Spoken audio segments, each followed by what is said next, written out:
Welcome back রামধনু horror channel. গভীর রাতের ভূতের গল্প। আপনারা আজকে যে ঘটনা, যে কাহিনী আপনারা আপনার প্রিয় বন্ধুর কণ্ঠে শুনবেন, সেটা স্বনাম ধন্য লেখক হেমন্ত কুমার রায়ের লেখা ছায়া না কায়া। আমরা বারবার ফিরে আসছি আপনাদের ভালোবাসা পাওয়ার জন্য। ভালোবাসার কাঙালে ফিরে আসি গভীর রাতে ভূতের গল্প শোনাবো বলে। শুধু একটা লাইক, একটা সাবস্ক্রাইব, একটা কমেন্ট পাওয়ার জন্য। এই পাওয়াটা হচ্ছে আমার গল্প বলার এক প্রেরণা বলা যেতে পারে, একটা আনন্দ বলা যেতে পারে। তাই আপনাদের বারবার ফিরে আসি আনন্দ দেওয়ার জন্য। আবার যেমন আজও এসছি তোমাদের সম্মুখে, তোমাদের এই প্রিয় বন্ধু। আর শুনছেন গভীর রাতে ভয়ের গল্প ছায়া না কায়া। বেশি দিনের কথা নয়, এই গেল শ্রাবণ মাসে 11 তারিখ পূর্ণিমার রাত 10টার সময় শয্যা নিয়েছি আজ। এখন 12টা বেজে গেছে দেখতে দেখতে, কিন্তু চোখে আর ঘুম আসছে না। আজ যেন ঘর থেকে বেরিয়ে এলাম বারান্দায়, একবার এপাশ একবার ওপাশ পায়চারি করতে লাগলাম। সামনে গঙ্গা, চাঁদের আলো তাকে যেন রূপো দিয়ে মুড়ে দিয়েছে।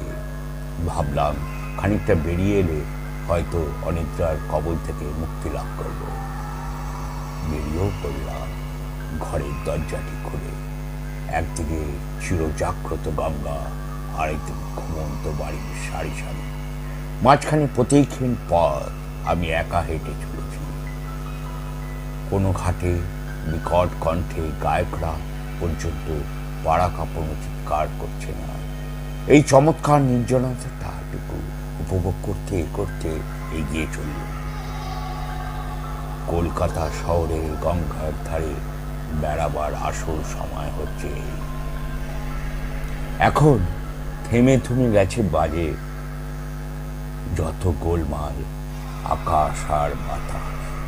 কান আর প্রাণ ভরে জেগে আছে শুধু গঙ্গার জল তরঙ্গের মতো হিমালয়ের গম্ভীর বাণী। কত কোটি কোটি যুগ আগে জন্ম হয়েছে পবিত্র বাণী, কেউ তা কল্পনাও করতে পারে না। একে নিঃশ্বাসে গ্রাস করতে পারেনি অনন্ত সমুদ্র। মস্ত বড় একটা বটকা অনেকখানি জায়গা জুড়ে আবছা অন্ধকারে সৃষ্টি করে দাঁড়িয়ে আছে। তারই মধ্যে এখানে ওখানে দপ দপ করছে 4-5টা জোনাকি, যেন কে যেন আগুনে ফিনিক দিয়ে ছিনিমিনি খেলছে। জায়গাটি ভালো লাগলো। বটের ছায়ার তলায় নির্দিষ্ট ঘাটের কোলে এসে ছলাৎ ছলাৎ জলে কলহের শব্দ করে যেন গঙ্গার পাশে ভেজে উঠছে গঙ্গার জল। ছোট ছোট ঢেউ, শিশুরা কৌতুক হাস্য ধ্বনি তুলে পাষাণের ঘুম ভাঙাবার চেষ্টা করছে। সেখানে বসে পড়লাম। গঙ্গা জুড়ে রূপলি আলো গাড়ি জুড়ে দেখতে দেখতে নিজের অজান্তে কখন গুনগুন করে গান শুরু করে দিল। হঠাৎ লজ্জিত হয়ে গান থামিয়ে পড়ল। লজ্জার কারণ আছে। দৃঢ় প্রতিজ্ঞ দৃঢ়পণ করে গঙ্গার ধারে যারা নিয়মিতভাবে বেসুরে গান গেয়ে লোক জ্বালাতে আসে, আমিও কি তাদের সামনে একই ধাতে? না না না, তাদের দু চোখ দেখতে পারি না। তাহলে তো আমিও সেই পথে। অথচ আজ আমি নিজেই গঙ্গার ধারে বসে গান গাইবার চেষ্টা করছি। গান থামিয়ে খানিকক্ষণ নীরবে চাঁদের আলো ধোয়া ওপারের অস্পষ্ট গাছপালার দিকে তাকিয়ে রইল। ওখানে একটা আগুন জ্বলছে, বোধহয় চিতার আগুন। স্তব্ধ রাত্রি বুক চিরে বেলার একটা কান্নার শব্দ শোনা যাচ্ছে মাঝে মাঝে। এমন সুন্দর রাতে মৃত্যুর স্মৃতি ভালো লাগলো না, ভালো লাগলো না আমার। আচমকা আমাকে চমকে দিয়ে গাছের উপর থেকে ডেকে উঠল একটা বাচ্চা পেঁচা, ঠিক যেন ভুতুড়ের শিশুরা যেমন কান্না করে। তাদের কারণ ছিল না, আমারও ভয়ের কিচ্ছু ছিল না, কিন্তু ভীতু মানুষও নই আমি। তবু কেন জানি না বুকের কাজটা যেমন ছ্যাঁত ছ্যাঁত করতে লাগলো। অকারণে মনে হলো পেঁচার বাচ্চাটা অকারণেই কাঁদছে কেন। সে নিশ্চয়ই ভয় পেয়েছে, কিন্তু কিসের ভয়? তারপরে অনুভব করলাম এখানে আমি যেমন একলা নই, যেন কারো হিংসুটে চোখের তীক্ষ্ণ উত্তপ্ত দৃষ্টি আমার পিঠের ওপরে এসে পিঠছে বারবার। নিজের অমূলক ভয়কে হেসে উড়িয়ে দিতে চাইল, কিন্তু ভয় পেল না। ভয় আমার শরীরের ওপর দিয়ে গেল না। হঠাৎ শুনল পেছনে কে বিড় করে কথা বলছে। তাড়াতাড়ি ফিরে দেখি বট গাছের তলায় দাঁড়িয়ে আছে একটা লোক, যেন স্থির পাথরের মূর্তি। মাথায় এলোমেলো কাঁকড়া বাঁকড়া চুল, চোখ দুটো বিস্তারিত নিষ্পালক, বিষণ্ণ লম্বা, নাকটা বর্ষের মতো বেঁকানো, অস্থি চর্মসার, দীর্ঘ দেহ, রং কুচকুচে কালো, আদুর গা, খালি গা, কাপড় হাঁটু পর্যন্ত। ভদ্রলোক নয়, তখন খেয়ালে আনিনি, কিন্তু পরে ভেবে বুঝেছিলাম লোকটা দাঁড়িয়েছিল ঝুপসি বট গাছের তলায় প্রায় অন্ধকারে। তবু 20-25 হাত দূরে থেকেও আমি স্পষ্টই দেখতে পাচ্ছিলাম এখন তার চোখ, নাক, মুখ, এমনকি হাত পায়ের নখ পর্যন্ত। চেঁচিয়ে বললাম, হে তুমি? কোনো সাড়া নেই। আবার জিজ্ঞেস করলাম, কে হে তুমি? লোকটা জবাব দিল না, একটু নড়ল না। আপন মনে বিড় করে বকতে লাগলো। আবার জিজ্ঞেস করলাম, কি হে, এত রাত্রে এখানে কি করছো? জবাব নেই, কিন্তু বিড় করে বকুনি থামল না। নিশ্চয়ই পাগল, নইলে বিড় করে বকে কেন? তাকে নিয়ে আর মাথা ঘামানোর চেষ্টাও করলাম না। পেঁচার বাচ্চাটা তখনও সামনে চিৎকার করে মৌন রাত্রিকে বিভৎস করে তুলেছে। আর এই চেঁচামেচি মানে খুঁজে পাওয়া যায় না। কোন ডালে তার বাসা, গাছের চারদিক চোখ বুলিয়ে আবিষ্কার করতে পারলাম না। মনে এলো বিরক্ত, না, নিরচ্ছিন্ন শান্তি কোথাও নেই। ছাদের আলো গঙ্গার ধারে এলেও নিরালায় বসে একটু রূপের স্বপ্ন দেখব বলে, কিন্তু স্বপ্ন আমার ভেঙে দিল ওপারে ওই জ্বলন্ত চিতা আর শোকার্ত নারীর আর্তনা, এবং এপারে ওই পেঁচার কান্না আর পাগলের বিড় বকুনি। দরকার নেই আর কবিত্বে, আবার বাড়িতে ফিরে যাওয়া যাক। উঠে দাঁড়ালাম, একবার গাছতলার দিকে তাকালাম। পাগলটা সেখানে নেই, কিন্তু তার বিড় বকুনি তখনই শোনা যাচ্ছে। হঠাৎ আমার দৃষ্টি আকৃষ্ট হলো গাছের উপর দিকে। একটা মোটা ডালে দুদিকে 2 পা ঝুলিয়ে বসে পাগলটা নিজের গলায় পড়েছে একটা দড়ির ফাঁস। বিড় করে বকতে বকতে, কি সর্বনা! তবে কি পাগল নয়? ও কি এখানে এসেছে গলায় দড়ি দিয়ে মরতে? না না না, লোকটি পাগলই বটে, নইলে আমারই সামনে আত্মহত্যা করতে চায়। অন্তত উপস্থিত মুহূর্তে পাগলামি দ্বারা আক্রান্ত হয়ে ওর বাহ্য জ্ঞান লুপ্ত হয়ে গেছে। চিৎকার করে বললুম, ওহে, করো কি? শীঘ্রই গলার দড়ি খোলো, গাছ থেকে নেমে এসো, নেমে পড়ো। লোকটি ফিরেও তাকালো না, কিন্তু হা হা হা হা করে হেসে উঠল। কি ভয়ানকট্ট হাসি! বাচ্চার বাচ্চাটাও পর্যন্ত ভয়ে চুপ মেরে গেল। কানে কাছের বটে, কিন্তু আমার মনে হলো যেন ও হাসি যেন হাসছে, আর ও আছে অনেক অনেক দূরে। ও যে পৃথিবীর হাসি নয়। পরে মুহূর্তে আড়ষ্টের চোখ দেখল। লোকটা ঝুঁক করে নিচে লাফিয়ে পড়ে দড়িতে ঝুলতে হাত পা ছুটতে লাগলো। সঙ্গে সঙ্গে শিউরে উঠে লক্ষ্য করলাম তার দুটো পাকানো কপালে ওঠা চোখ জ্বলছে ফসফরাসের মতো। দু এক মুহূর্তে দাঁড়িয়ে রইল মন্ত্রমুগ্ধের মতো নিঃশব্দ হয়ে। চোখের সামনে এমন আত্মহত্যার চেষ্টা দেখে কেনা স্তম্ভিত হয়।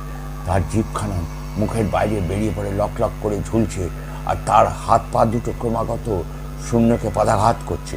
তারপরে হুঁশ হলো, তার দেহটাকে ঝুলছিল মাটি থেকে মাত্র 3 হাত ওপরে।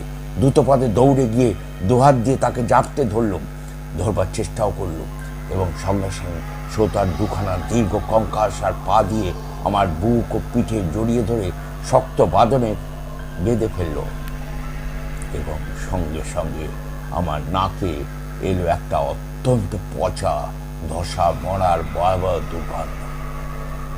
আমি চেঁচিয়ে উঠলাম, ছাড়ো ছাড়ো, আমি তোমাকে বাঁচাতে চাই। এমন করে চেপে ধরলে আমি তোমাকে বাঁচাতে পারবো না। সে হি হি হি হাসতে হেঁচকি তুলতে লাগলো। গলায় তুলতে ঝুলতে ঝুলতে কেউ কখনো হাসতে পারে? মনে হতে আমার সর্বাঙ্গে কাটা দিলে। অনুভব করলাম যে দেহ স্পর্শ আমি পাচ্ছি নে, সে অস্বাভাবিক রকম ঠান্ডা। এই জ্যান্ত মানুষের দেহ নয়। মনের ভিতরে দিয়ে বিদ্যুতের মতো খেলে গেল একটা সম্ভাবনার ইঙ্গিত। এদিকে পায়ের বাঁধন ক্রমেই ভীষণ হয়ে উঠেছে। আমার বুক পিঠের ওপর হাড়গুলো এইবার ভেঙে গুড়িয়ে যাবে। প্রাণ প্রাণে চিৎকার করে উঠল, বাঁচাও বাঁচাও, কে কোথা আছে, বাঁচাও। পায়ের চাপ আরো বাড়তে লাগলো। সঙ্গে সঙ্গে সেই জীবন্ত মৃতদেহটা হাসতে হাসতে হেঁচকি তুলতে লাগলো ক্রমাগত। আবার চেঁচালো, বাঁচাও বাঁচাও, আমাকে বাঁচাও, আমাকে মেরে ফেললে বাঁচাও। দেখতে দেখতে পায়ের চাপে আমার দম বন্ধ হয়ে এলো। দুহাত দিয়ে টেনে ওই সাংঘাতিক বাঁধন খোলবার চেষ্টা করলাম, কিন্তু বৃথা চেষ্টা। অনেক লোকে দ্রুত পদ শব্দ শুনলুম, শব্দ কাছে এসে পড়লো। কে জিজ্ঞাসা করলে, কি হয়েছে, কি হয়েছে, অমন চিৎকার করছেন কেন? পা দুটো তখনও আমার ছাড়েনি। হাঁপাতে হাঁপাতে অতি কষ্টে বলল, এই লোকটা গলায় দড়ি দিয়ে মরতে যাচ্ছিল। আমি বাধা দেওয়াতে পা দিয়ে আমাকে চেপে ধরে আমাকে মারবার চেষ্টা করছে। আমাকে বাঁচান, আমাকে বাঁচান। বিস্মিত প্রশ্নে শুনলাম, কই কে, কই কে আপনার এখানে? কেউ তো গলায় দড়ি দিয়ে ঝুলছে না। কে আপনাকে মারবার চেষ্টা করছে? কেউ তো এখানে নেই। দুহাত দিয়ে সেই পচা মাংসের দুর্গন্ধ ভরা পা দুখানা টানতে টানতে রুদ্ধশ্বাসে বললাম, দেখতে পাচ্ছ না? এই দেখো, এই দেখো, এই দেখো। কি দেখছো? কি দেখবো? কাকে দেখবো? কেউ এখানে নেই। হঠাৎ পা দুটোকে আমাকে ছেড়ে দিল। আমি এলিয়ে তাপাস করে মাটির উপরে বসে পড়ল। লোকটি টর্চ টিপে গাছের এদিক ওদিক ভালো করে ফেলল। চেয়ে দেখুন, কেউ কোথাও নেই। মাসখানেক আগে একটা লোক এই গাছে গলায় দড়ি দিয়ে মরেছিল বটে, কিন্তু আজ তো এখানে কেউ নেই। এখানে তো কেউ মরতে আসেনি। আপনি ঘুমিয়ে পড়েছিলেন বুঝি? স্বপ্ন দেখছিলেন বুঝি? পাশে যে কজন লোক ছুটে এসছিল দেখবার জন্য, তারা আবার চলে গেল বিড় বিড় করতে করতে। বলল, লোকটি কি পাগল হয়ে গেছে, না ভয় পেয়েছিল? তাই হবে হয়তো। শুনলেন ছায়া না কায়া। আপনাদের প্রিয় বন্ধুর কণ্ঠে হেমন্ত কুমার রায়ের লেখা গল্পটি শুনলেন। যদি ভালো লেগে থাকে অতি অবশ্যই সাবস্ক্রাইব করবেন। আমরা আপনাদের কাছে ফিরে আসি বারবার একটি কথা বলার জন্য। যদি গল্পটি ভালো লাগে তবুও কমেন্ট করবেন, খারাপ লাগলেও কমেন্টস করবেন, এবং সবার মাধ্যমে, বন্ধু বান্ধব আত্মীয় স্বজনের মাধ্যমে শেয়ার করে দেবে। যদি আমার কণ্ঠে আপনাদের গল্প শোনাতে মনে করব, আমি খুবই উপকৃত হব। ভালো লেগেছে আপনাদের মুখ থেকে শোনা বা কমেন্টসে লেখার মাধ্যমে যদি জানতে পারি, গল্প বলাটা আমার সার্থক হয়েছে। তবু এই ভালোবাসা পাওয়ার জন্য কাঙালের মতো ছুটে আসবো আবার আপনাদের মাঝখানে। সকলে ভালো থাকবেন, সুস্থ থাকবেন এই কামনা করি। আপনাদের সকলে যে আগামী দিন আবার দেখা হবে, আবার আসবো ফিরে। ওয়েল